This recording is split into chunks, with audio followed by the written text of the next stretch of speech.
Today, we're going to see how to create and delete an EC2 instance in AWS using Terraform. Terraform is an open source tool that allows you to define and manage your infrastructure as code. This means that instead of manually configuring servers, databases, and other components, we can use this tool to describe the desired infrastructure in configuration files that we can then version in Git. Terraform takes care of provisioning, modifying, and destroying these resources, and it supports multiple cloud providers such as AWS, Azure, or Google Cloud, as well as on-premises infrastructure. Now let's go over Visual Studio Code, and let's start working on a sample project where we are going to create a new EC2 instance using Terraform. So we're going to create a new file, we're going to name it main.tf, and here we are going to include the first block of the configuration that will be basically the definition of the providers. In our case, we're going to deploy this infrastructure on AWS, so AWS will be our provider. We need to check this page of HashiCorp to get the latest version of the provider. So here we can go to Browse Providers. We can select our platform, that would be AWS in our case. And basically here is a description of this provider. Basically lifecycle management of AWS resources, including AWS, EC2, Lambda, EKS, ECS, and others. And here is the version 5.85. Let's go back to the editor. So that will be the version that we're going to require there. And also a required version, in this case, will be the Terraform version. I'm going to check the version that I have in my environment, running Terraform -B, and the version is 1.10.5. So we're going to keep that as the required version for the configuration. Now we're going to add another block that has to do also with the provider, and we're going to set the region where we're going to deploy our resources. Basically, it's going to be Ohio, US East 2. And now we're going to add what is going to be the resource, that we're going to deploy on AWS. That will be an AWS instance. Basically, we're going to deploy a web server. And here we have, for example, the image that we're going to deploy. If we go to the AWS website, we need to go here to AMI catalog. And basically, we're going to use the first one, that is an Amazon Linux 2023 AMI. And we also define what's going to be the instance type. In our case, we're going to use a T2 micro. And we define the tags. Basically, this will be the name that we're going to see in the AWS console once we deploy this resource. Okay, now let's go back to the terminal. Here I am in the directory where we have this .tf file. Let's take a look. Basically, let's do a cat on the file. Yeah, basically this is the file. And now we can run some commands. The first one will be Terraform init. With this command, we are going to download and install the providers, in our case, AWS. And we're going to take a look at where this information will be stored. So let's run it.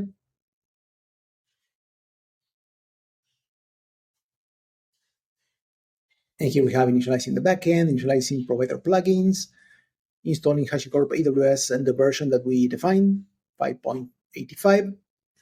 And now let's take a look at the directory where all this information will be stored. So in the .terraform folder, it's going to basically download the provider.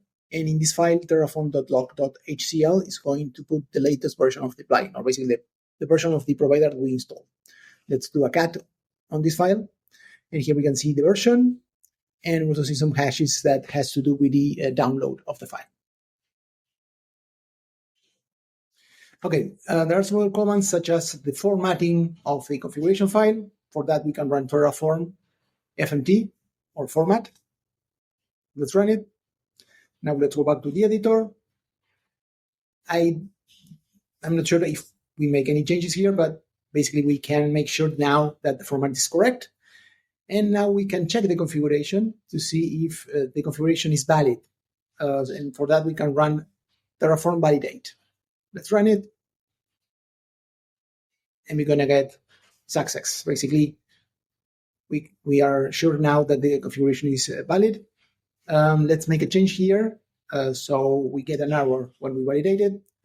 We run again, and we're going to get the detail on the error. Basically, on the line 19, resource, AWS instance web server, and basically what is the specific error. basically the name of the property is wrong. Now let's fix it. This will be instance type, sorry.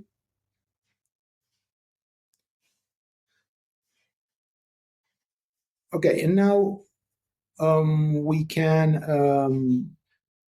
validate again. Now we are sure that it's valid. And now let's run a command to see a preview of the deployment. Basically, for that, we can run Terraform plan. That is going to show us basically what are the changes that will be applied when we run the apply command, the command that will run to deploy the infrastructure. And here we can see different properties, the image here, for example, and we also see, for example, get password data. This is basically a default value. Instance type, that would be T2 micro, the source check, another default value, and the tags that we define in our configuration file. Okay, and now let's clean this. And now we can run Terraform apply. When we run Terraform apply, basically, we're going to see that this will add a new instance here in the console.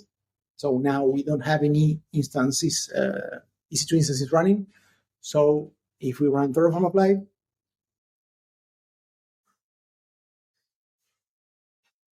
and now we're going to need to confirm. We need to enter yes to confirm the action.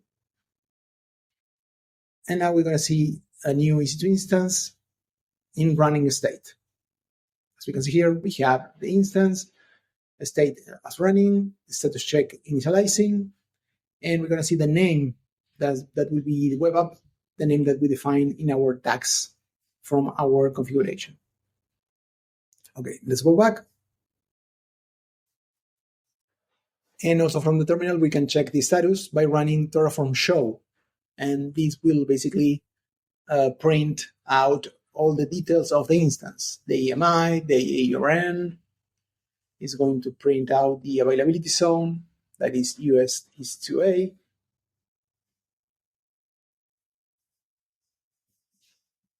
The what else? The ID of the instance state, the instance type,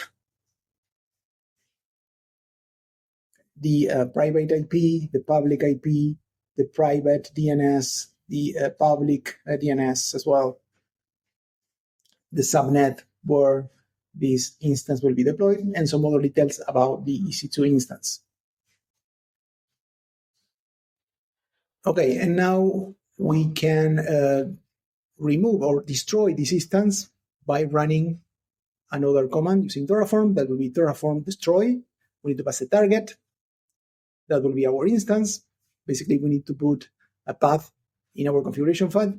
That will be the resource.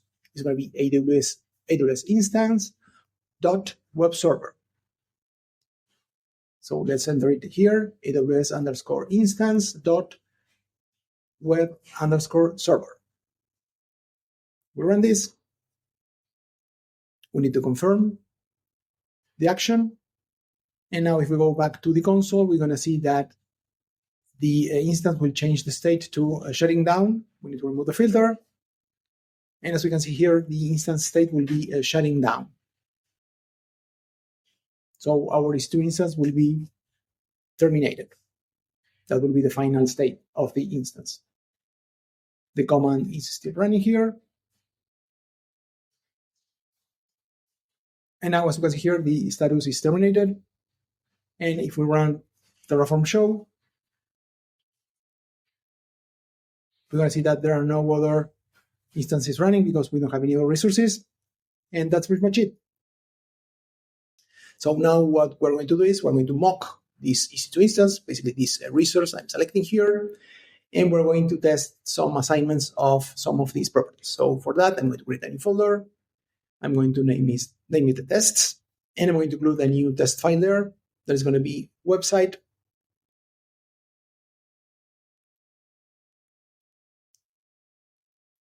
.tftest.hcl.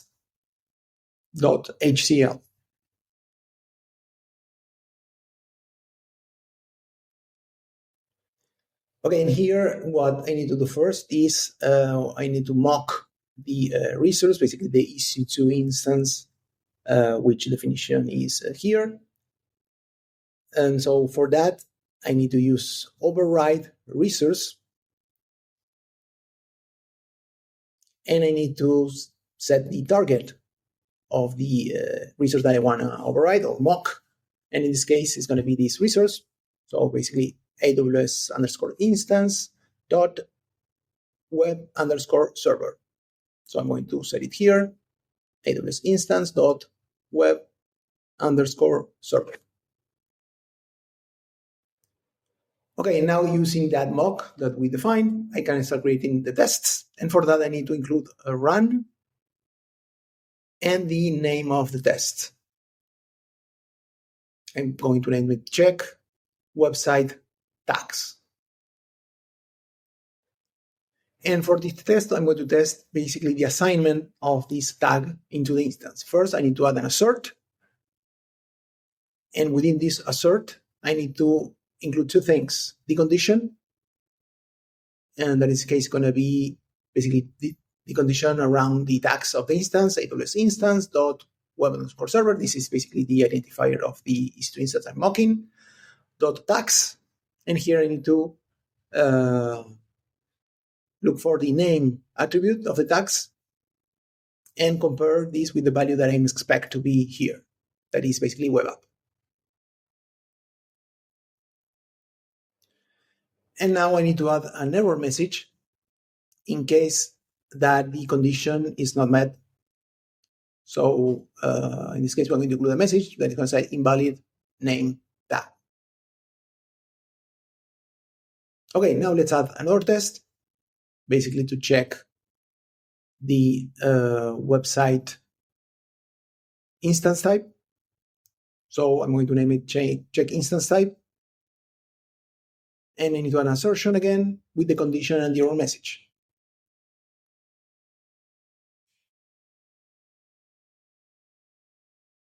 So here again, AWS instance.web server.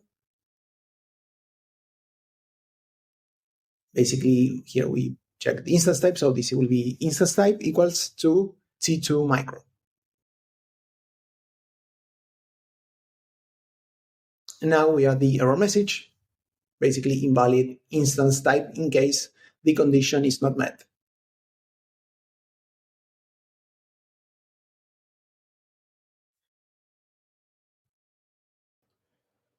Okay, so now let's open a new terminal and let's run our tests. And for that, we need to enter Terraform test. So let's run it. And the first test is going to pass. And the second one is going to pass as well. Okay, now let's make a change in the second test, basically to force it to fail. And instead of using T2 micro, we're going to use T3 micro. So let's run it. I'm going to clean the screen so we can see it better. So let's run it again. The first test is going to pass. And the second one is going to fail and is going to show us why it failed. Basically, here is the condition that is not met. We get also the error message that is invalid instance type. So if we change it again and we run the tests again, we're going to see that the two tests are going to pass.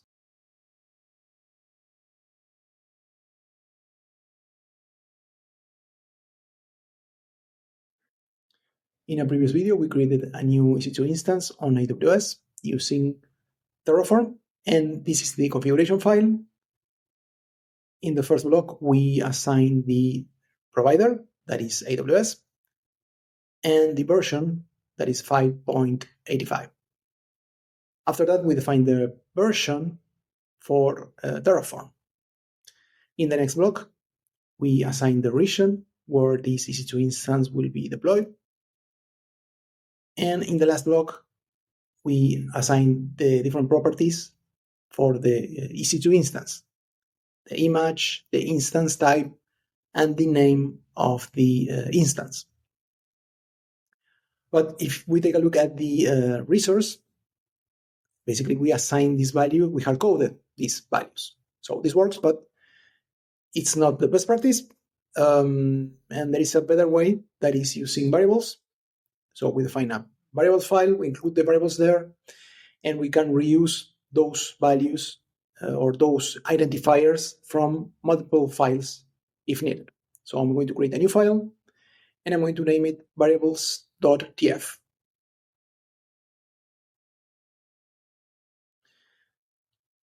So I'm going to follow the property assignment that we did in the resource. So first I'm going to assign the instance image. So to define the variables, we need to enter the variable keyword, and we assign the name to it. In this case, we're going to assign instance image.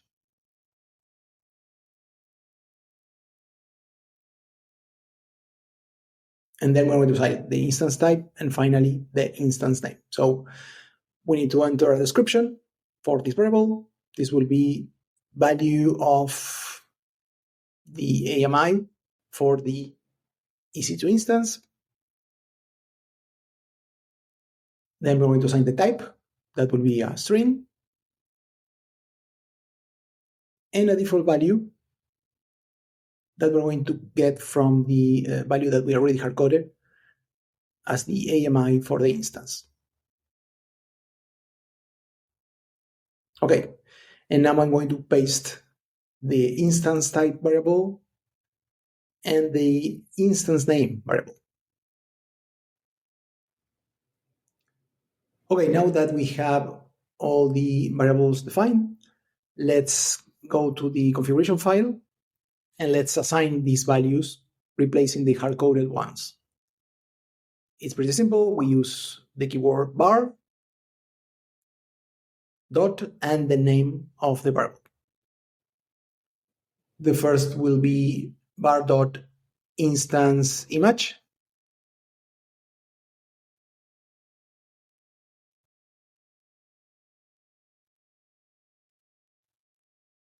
The second one will be var dot instance type. And the last one will be var dot instance name. Okay, now let's open a new terminal and let's run Terraform plan, and let's check the output to see if these values are assigned as we expect. So let's run it.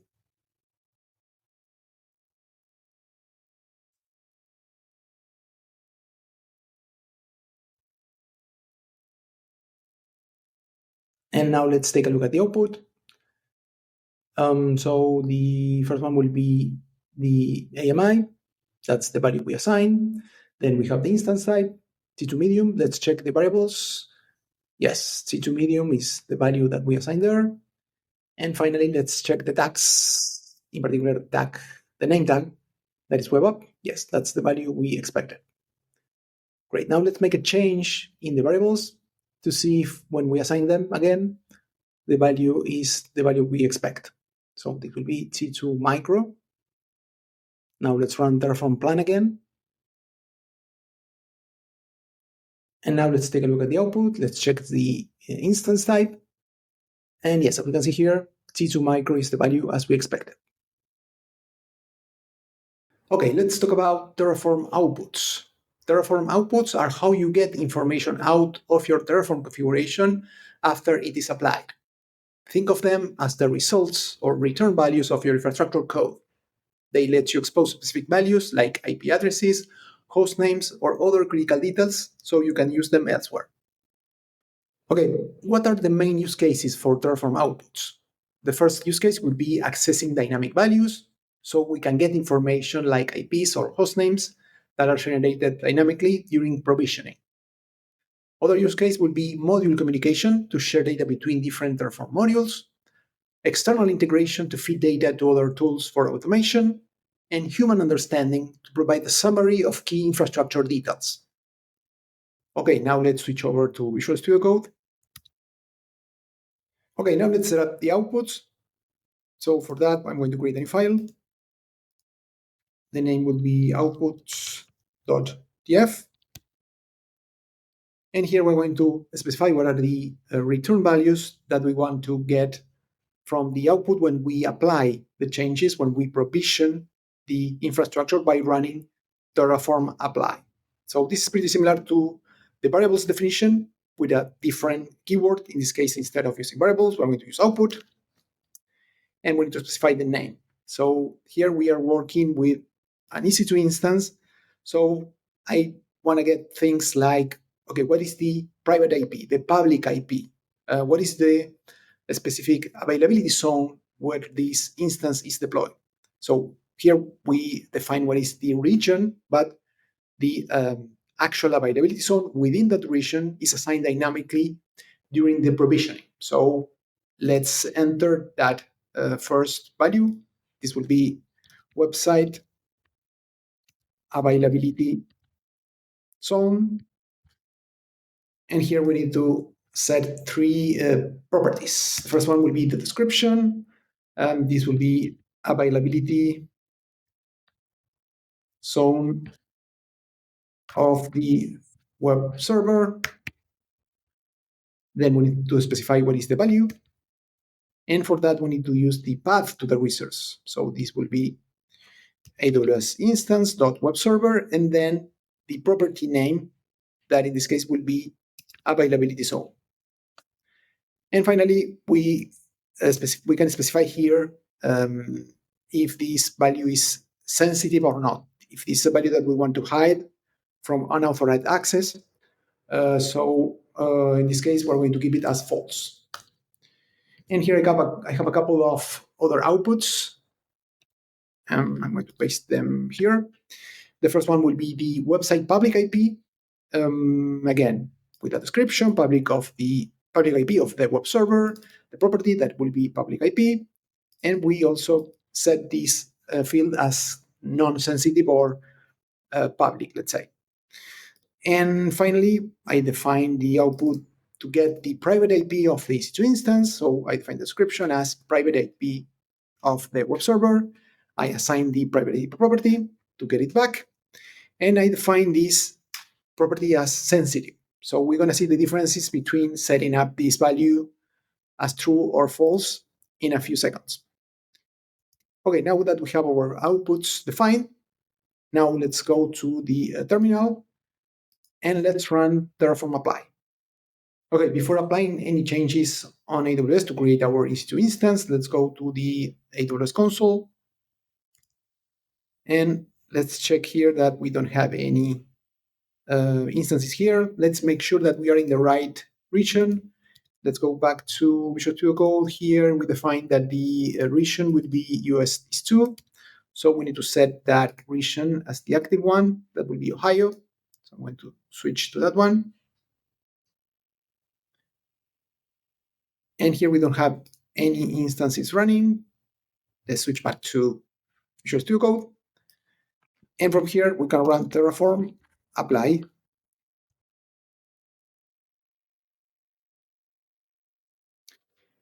And this is basically the description of the outputs we are going to get after we confirm the execution of this command. So the website availability zone, that will be known after we apply the command, or we run the command actually. The website private IP, this is a sensitive value. We're going to see how we can actually access to that value. And the website private IP, that will be known after we apply the changes. So I'm going to click on yes to confirm the changes, basically to deploy the EC2 instance on AWS. And now let's go back to the AWS console.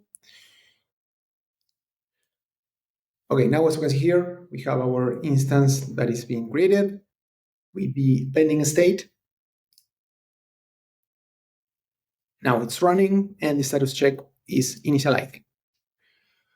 Okay, let's switch back to Visual Studio Code. And here we can see the outputs. So we get the website availability zone, that is US East 2A. We get the website private IP, that is sensitive. That is how we define the output here, setting this sensitive property to true. And we get the website public IP, that is this one. That is the same that we get here in the console. That ends with 248. Okay, now how can we see this value? So the way to do that is using Terraform output, and we need to include the name of the property. So if we just run Terraform output, we're gonna see the hidden value of the property. But to force Terraform output to show it, we need to run Terraform output and the name of the property. In this case, would be website private IP. And now we can see the actual value of that hidden property. Okay, and we can also show the Terraform output with a JSON format. So we can do that by running Terraform output, passing minus JSON here. And as we can see here, we get the output or the different properties that are part of the outputs definition in JSON format. Okay, and finally, to finish our work here, we need to run Terraform destroy. So we remove the EC2 instance. Let's run it. And now we're going to need to confirm the execution of the destroy command.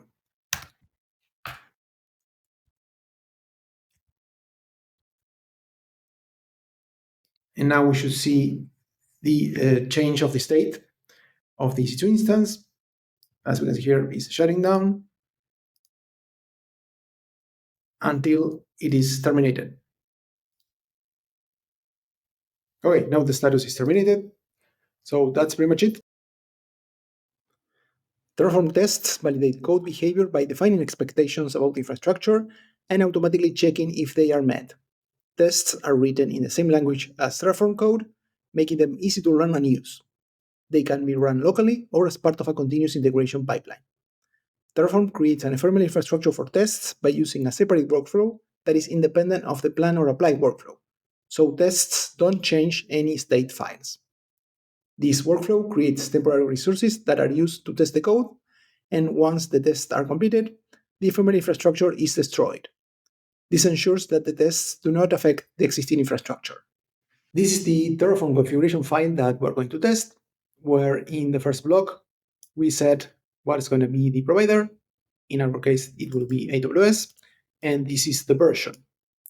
And within the same block, we are also defining the required version for Terraform that needs to be higher or equals to 1.10. In the next block, we define the provider, some provider settings, such as the region where the EC2 instance will be deployed. And in the last block, we define the actual EC2 instance, where we assign what's going to be the image, the instance type, and the instance name. Okay, and here we are assigning some variables, such as the AWS region, the image, the type, the instance type, and the instance name. And these variables are defined within this file. So we're going to use these variables to create our test. And to create it, we need to create a new folder. It's going to be tests. And I'm going to add a new file there that is going to be website.tftest.hcl. To define the test, we need to enter the keyword run and the name of the test. In our case, we'll be testing the creation of the EC2 instance. So I'm going to name it create EC2 instance. In the first block, I'm going to create some variables. So I'm going to use the keyword variables there. And I'm going to basically include all the variables that we defined here. Okay, now that I define all the variables, the instance image, the instance type, the instance name, and the region where the ephemeral infrastructure will be created, I can start adding some assertions. Basically, I'm going to add an assertion to check that the instance type is the one that we expect, and the same for the instance name and for the instance image. So to create an assertion, we need to use the keyword assert. So this will be assert. And here we need to define two things, the condition and an error message in case the condition is not met. So condition, and we need to access the instance properties and we need to use the path that we have defined here. AWS instance.web server. So this will be AWS underscore instance dot AWS underscore server. And here we can access the properties. Sorry, this is web server. And here we can access different properties. So we can start checking the instance type. So there will be dot instance type.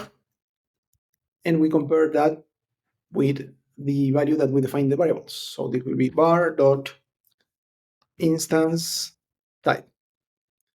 And in case the condition is not met, we can say here that we have an invalid instance type. So that will be the message, invalid instance type. Okay, and I'm going to add a couple of other assertions to validate the image and to validate the instance name. So I'm going to paste those here. Okay, on the left-hand side, we have Visual Studio Code, where I'm going to run the tests. And on the right-hand side, we have the AWS console, where we're going to see how the instances are created and destroyed once the test is complete. So I'm going to run Terraform test. And on the right-hand side, we're going to see how the instance is created. As you can see here, the instance is created with the name we assigned, the instance type, and it's created in the Sao Paulo region. So as we can see here, the test run and passed. And now it's going to tear down the instance. And here we're going to keep refreshing until the instance is terminated. And the test is going to finish as well. Okay, the instance is terminated and the test has finished successfully. And that's pretty much it. Thank you guys for watching, and I'll see you in the next one.